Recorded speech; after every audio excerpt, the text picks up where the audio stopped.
Walk the better, a new better through your Nuggets process again. Can you please, from where it started, the thought process of betting the Nuggets and where the number's going and what you think about it? Sure. So games 1 and 2, we saw Denver just murder Phoenix. Phoenix has the better team if you add up the components and the players, but Denver's the better team overall. Further, Denver's a really good home team because of the altitude and the like. So the game 2, we saw Denver in a terrible spot. They win easily game 1.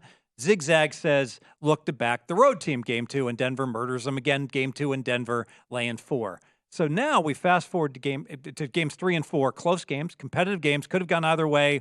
Phoenix wins them. So we upgrade Phoenix, I don't know, half a point at most. Chris Paul's out. So we downgrade Phoenix half a point. Some people would argue, yeah, it's not worth very much. But then again, now all of a sudden the whole team, it's a thin team and it's even thinner on the bench now. So we're right back to where we started. Well, game 2 was -4. Why not make game 5 -4?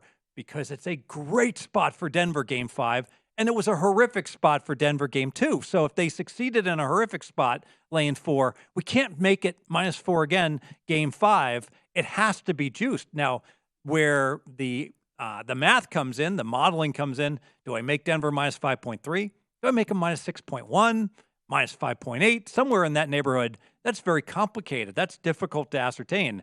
But it's not difficult to ascertain. -4 was woefully short. Now, the second I saw that, bingo, I bet it myself. I even got a -3.5, -15. I texted it out to my clients.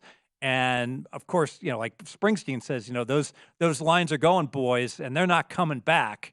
And Denver -4 is not coming back. I don't think Denver -5 is going to come back. I think they're going to be cutting in line later today to take out the last of the -5s. That will be an official play. I'll say Denver up to -5 is a very good investment.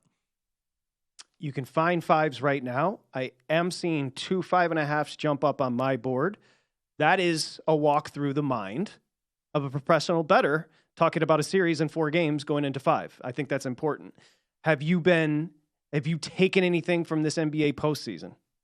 Everyone stinks. I got roundly criticized. I in a video, I said that and maybe I'm toning it down slightly, but I said the potential is there for this NBA champion to be the worst NBA champion of all time.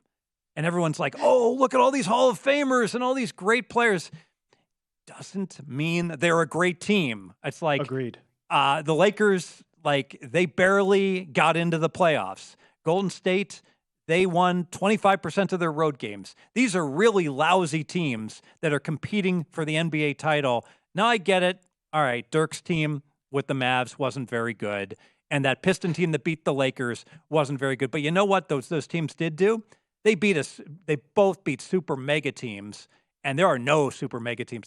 Boston stinks. 57-win team, they stink. Compared to we closed out the first hour. Remember them all. We literally closed out the first hour with nobody's good in this postseason. Nobody. Boston's the best team, and they stink compared to a typical NBA champion, and they might not win.